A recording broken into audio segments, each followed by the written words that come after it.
Hey guys, welcome to IT card.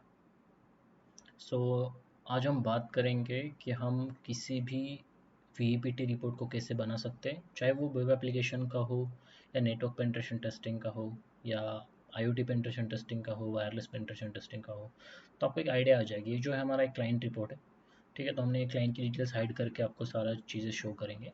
IT card जो एक cyber security service and solution based company है, ठीक है, based in India.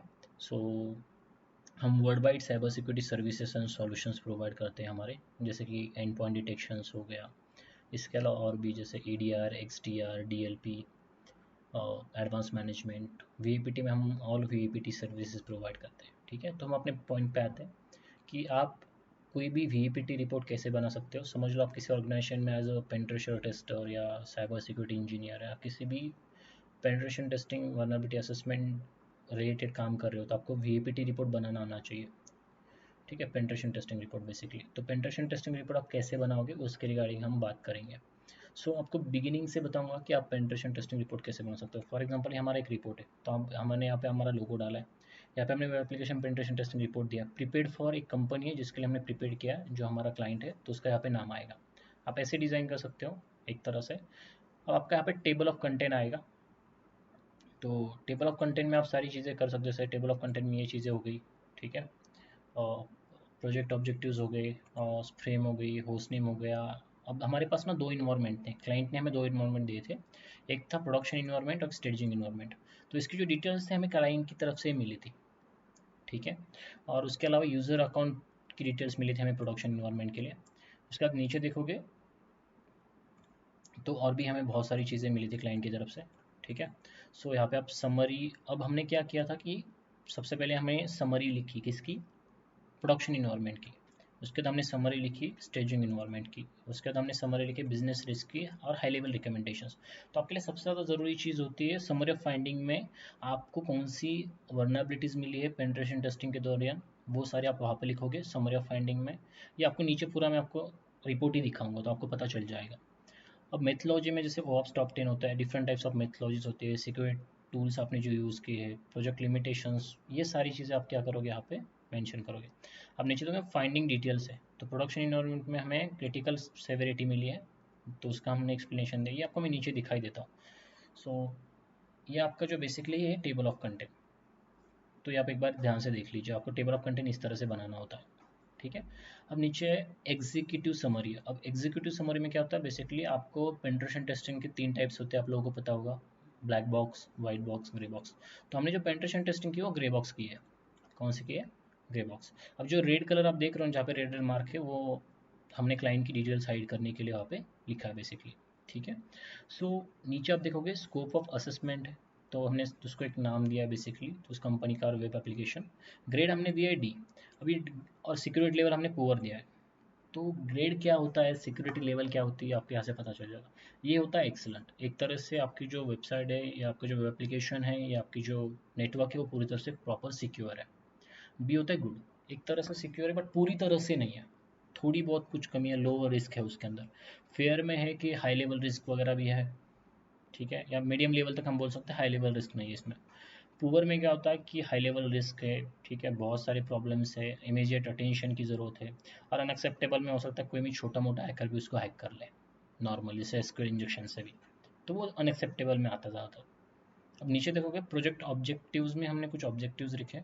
All objectives high, high, high, confidentiality, integrity, availability. तो when calculating the score, the following CIA provisions, CIA होता है confidentiality, integrity, availability, ये element of information security भी बोलते हैं। और हमने जो बेसिकली ये जो प्रोजेक्ट किया है वो हमने इसमें जो यूज़ किया है स्कोर कैलकुलेट करने के लिए common vulnerability scoring system, CVSS version 4.0, जो लेटेस्ट वर्जन है। अब हमें ये जो प्रोजेक्ट है हमने कौन से टाइम फ्रेम में किया है, हमने ये स्टार्ट किया था मई टू मई 20 2024, और हमें लगे 2 दिन बेसिकली 22 2024। तो ये बेसिकली हमने इस टाइम फ्रेम में इस प्रोजेक्ट को हमने कंप्लीट किया है।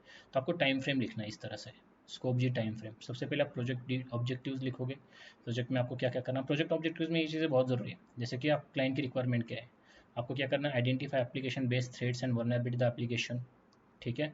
उसके बाद कंपेयरिंग, यहाँ पे क्लाइंट का name, current security measures, industry based practices, providing recommendations, आपको क्लाइंट को रिकमेंडेशन भी प्रोवाइड करने हैं। काफ़ी बार क्लाइंट ये भी बोलता है कि हमें रिकमेंडेशन के साथ साथ आपका सपोर्ट भी चाहिए जो वल्नरेबिलिटीज है उसको सॉल्व करने में, तो वो भी आपको प्रोवाइड करना पड़ेगा। ठीक है, तो यहाँ पे आप बोल सकते हो providing additional support for resolving, जो कमियां खामियां उसके लिए आप पूरा एक तरह से यहाँ पे आप लिख सकते हो कि आपको प्रोजेक्ट ऑब्जेक्ट में क्या क्या लिखना है। अब नीचे आओगे यहाँ पे होस्ट नेम है, जैसे मैंने आपको बताया हमें क्लाइंट की तरफ से दो इन्वायरमेंट मिले थे, एक था प्रोडक्शन इन्वायरमेंट और दूसरा था स्टेजिंग इन्वायरमेंट। तो उसकी डिटेल्स हमें क्लाइंट में प्रोवाइड की थी। स्कोप दिया था, स्कोप मतलब जो आपका टारगेट होता है जिसको आपको टेस्ट करना है, जिस क्लाइंट को, जो क्लाइंट आपको स्कोप देगा, और उसका डिस्क्रिप्शन है, वर्डप्रेस सीएमएस है, वर्डप्रेस इंजन है, यूजर लॉगिन है, front end API back and है, AWS सीसीटी, और ये कुछ सेंसिटिव होगा तो हमने ये पूरा हाइड किया हुआ है। आप अपने क्लाइंट के हिसाब से यहाँ पे डिटेल्स पुट कर सकते हो। सेकेंड चीज़ हमें स्टेजिंग इन्वायरमेंट मिला था, उसमें भी ये सारी चीज़ें मिली थी। तो यूज़र अकाउंट प्रोवाइड किए गए थे, तो इस तरह से अगर आपको क्लाइंट ये सारी इन्फॉर्मेशन देता तो ये आपके बेसिकली इसमें आएगी। ठीक है, 1.2 आपका जी फ्रेम के बाद इसमें डाल सकते हो आप। 1.2.1 पॉइंट देके अलग अलग पॉइंट में आपको ये सारी चीज़ें लिखनी है। अब 1.3 में आप देखोगे यहाँ पे प्रोडक्शन इन्वायरमेंट की हमने पूरी समरी यहाँ पे डाली है। तो यहाँ पे वर्नेबिलिटी बाय सेवेरिटी है, तो यहाँ पे क्रिटिकल वर्नेबिलिटी हमें जो मिली है 4%, मीडियम मिली है हमें, हाई मिली है, जितनी भी मिली है 4%, 4%, 11%, और इन्फॉर्मेटिव है 81%। तो हमने यहाँ पे पूरा उसको दिखा दिया है पाई चार्ट में। ठीक है, आप नीचे जाओगे तो यहाँ पे क्रिटिकल एक है, हाई एक है और मीडियम 3 है। तो इस तरह से पूरा, और इन्फॉर्मेटिव 22 है। ये आपको पूरा इस तरह से मेंशन करना है। अब क्रिटिकल वर्नेबिलिटी क्या होती है, क्लाइंट को तो नहीं पता ना, क्लाइंट को अगर पता तो आपसे वर्नेबिलिटी असेसमेंट थोड़ी करवाता, वो पेनिट्रेशन टेस्टिंग थोड़ी करवाता। तो उसको ये पूरा आपको पूरी तरह से आपको बेसिकली पूरी इन्फॉर्मेशन देनी है कि क्या होता है क्रिटिकल, क्या होता है हाई, क्या होता है मीडियम। ये ज़रूरी नहीं कि आप ऐसा ही लुक दो, आप अपनी तरफ से अलग लुक रिपोर्ट को दे सकते हो, बट रिपोर्ट अंडरस्टेबल होना चाहिए, क्लाइंट को तुरंत समझ में आना चाहिए। ठीक है, summary of finding staging environment में हमने दिया है कि हमें क्या क्या मिला, यहाँ पे क्रिटिकल कितनी मिली है, हाई कितनी मिली है, मीडियम कितनी मिली है, ये सारा हमने यहाँ पे क्रिटिकल एक है, मीडियम 4 है और इन्फॉर्मेटिव 42 है। तो हमने पूरा यहाँ पे मेंशन किया हुआ है। अब नीचे जाओगे, हमने बिजनेस रिस्क मेंशन किया। अब इसमें बिजनेस रिस्क क्या क्या है, हमने जितना भी पेनिट्रेशन टेस्टिंग इन्वायरमेंट में ट्राई किया, स्टेजिंग इन्वायरमेंट हो गया या प्रोडक्शन इन्वायरमेंट हो गया, उसके अंदर हमें जो भी कमियां खामी मिले उससे क्या रिस्क है, क्लाइंट को क्या क्या प्रॉब्लम्स हो सकती है, उसमें अंदर क्या क्या बिजनेस रिस्क है उस वेब एप्लीकेशन में, ये हमने सारी यहाँ पे एक्सप्लेन की हुई है। आपको भी ऐसे एक तरह से बिजनेस रिस्क क्लाइंट को बतानी है ताकि क्लाइंट को बिजनेस रिस्क से सारा कुछ समझ में आ जाए। क्योंकि क्लाइंट पूरा रिपोर्ट पढ़ेगा ये ज़रूरी नहीं है, उसकी टेक्निकल टीम बढ़ेगी से जो जो अगर वो भी हो सकता है कि वो जो टेक्निकल टीम अगर किसी मैनेजमेंट को ये रिपोर्ट दिखाएगी तो उसको भी अंडरस्टैंड होना चाहिए कि हाँ ये रिस्क है। ठीक है, उसको भी क्रिटिकल नहीं लगना चाहिए, तो उस तरह से आपको बेसिकली ये रिपोर्ट बनाना पड़ेगा। अब हाई लेवल रिकमेंडेशन दी हमने कुछ यहाँ पे।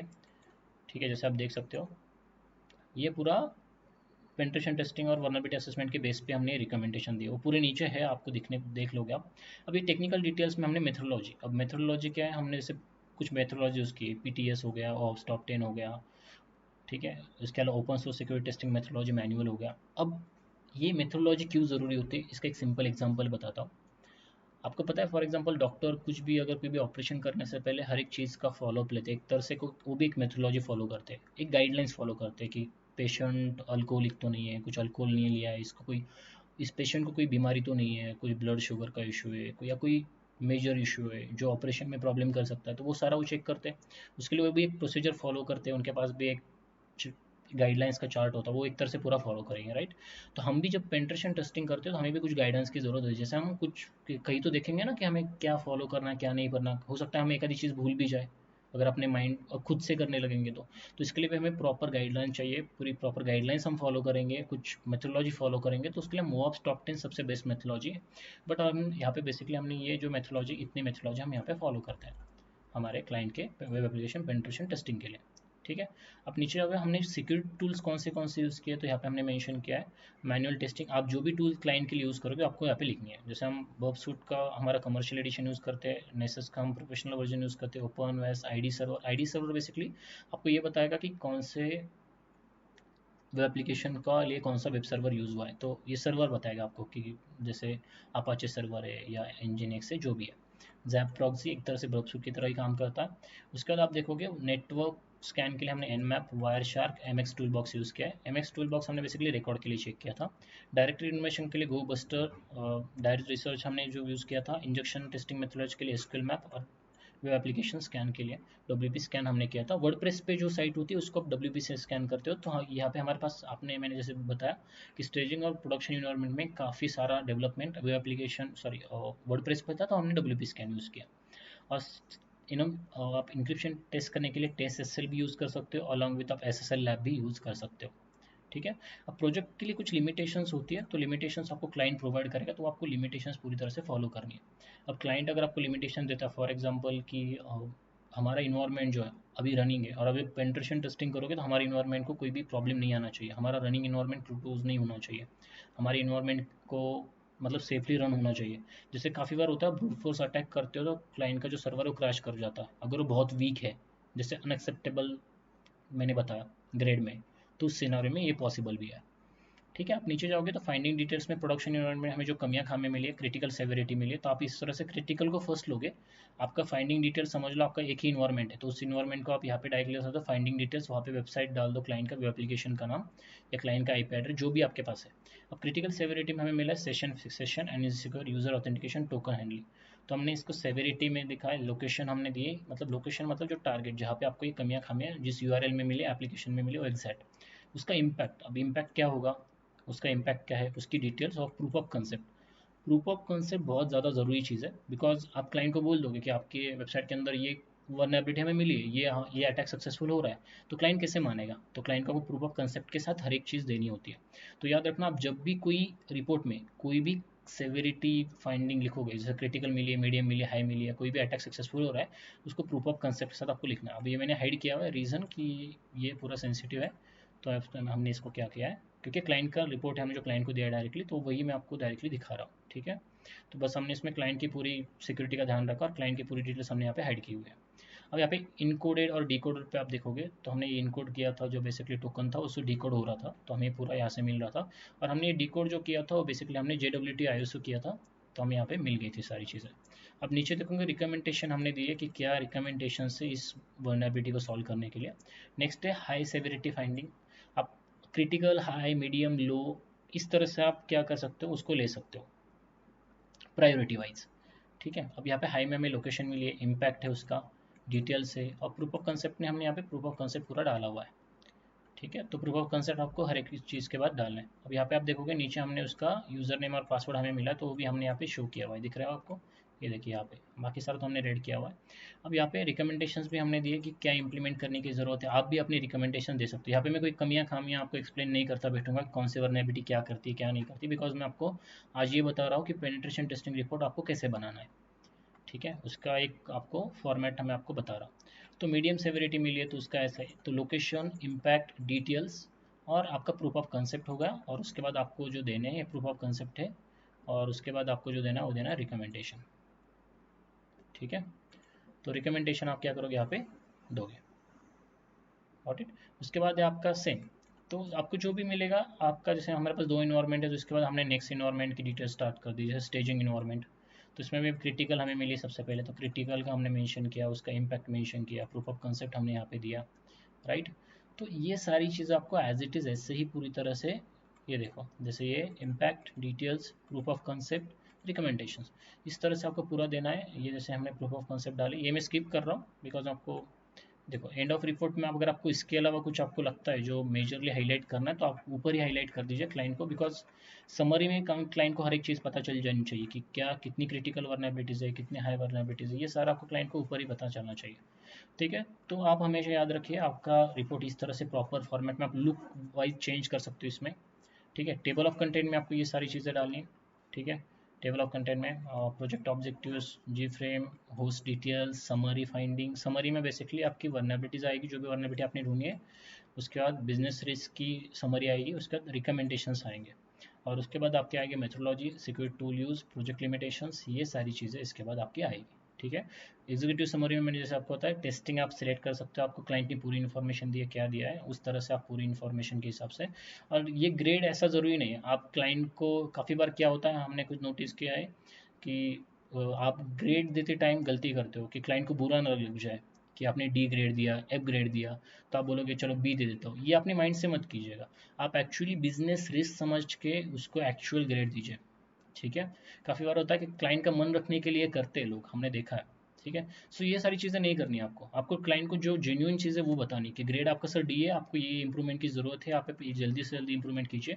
अगर डी है तो ये मेरे हिसाब से काफ़ी सीरियस है हमारे क्लाइंट के हिसाब से भी, तो हमने उनको रिकमेंडेशन दिया है। और इसके अलावा हम रिकमेंडेशन हमेशा देते हैं, आपने हर एक रिकमेंडेशन में आपको दिखा देता हूँ, हर एक रिकमेंडेशन में हमने क्लाइंट को एक रिकमेंडेशन दिया होता है कि आप जो है जब भी आप, ये देखो last, regular audit and monitoring session related activities including session creation, authentication event and token uses to detect and response suspicious behavior, indicative session, fixation, attack, unauthorise access attempt. इसके अलावा हम बोलते हैं क्लाइंट को रेगुलर ऑडिट आप कर लिया करो वेबसाइट का। रीज़न कि आपको जैसे पता है कि हर 2 दिन में एक नई कमियां खामियां मिलती है, तो आज समझ लो क्लाइंट ने इस मंथ में अपना ऑडिट कंप्लीट करवाया था पेंटेशन टेस्टिंग का, बट हो सकता है नेक्स्ट मंथ उसमें अंदर कुछ कमियां खामियां जो वो एप्लीकेशन यूज़ कर रहा है उसके अंदर, जो फ्रेमवर्क यूज़ कर रहा है, या जो भी आप टेक्नोलॉजी यूज़ कर रहे हो उसके अंदर कुछ कमियां खामियां मिल गई। हो सकता है वो 3 महीने बाद बहुत खतरनाक वाली चीज़ उसके अंदर मिल गई। ठीक है, ऐसी कोई सेंसिटिव अगर या कोई भी क्रिटिकल वर्नाबिलिटी मिलती है तो क्लाइंट को इशू हो सकता है। तो आपको क्लाइंट को ये रिकमेंड करना है कि सर आप रेगुलरली अपनी जो ऑडिट है वगैरह है, ठीक है, उस कंपनी को आपको बताना है आपके क्लाइंट को कि आप रेगुलर ऑडिट कर लिया करिए साल में एक बार। ठीक है, अगर आपके इसके रिगार्डिंग कुछ भी क्वेश्चंस है, आपका वीपीटी रिपोर्ट के बारे में या कुछ भी दिक्कत लगती है तो आप नीचे कमेंट कर सकते हो, मैं आपको हेल्प कर दूंगा। ठीक है, हाँ, बट हम डायरेक्टली आपको इस तरह से हेल्प नहीं कर सकते कि आप बोलोगे सर हमें वीपीटी रिपोर्ट ही बना के दे दो, तो ये सारा पॉसिबल नहीं है। ठीक है, हाँ, अगर आपकी कुछ बिजनेस क्वेरीज है, जैसे आपको वेब एप्लीकेशन पेंटेशन टेस्टिंग करवाना है अपना खुद का, या कुछ भी होता है आपको एज अ बिजनेस कंपनी, अगर हमारे वीडियो देख रहे हो तो आप हमें अप्रोच कर सकते हो। सिक्योरिटी सॉल्यूशंस के लिए आप हमें अप्रोच कर सकते हो। हमारी वेबसाइट है www.itcard.co.in, आप इसके ऊपर भी विजिट कर सकते हो। ठीक है, thank you for watching our videos guys, thank you so much।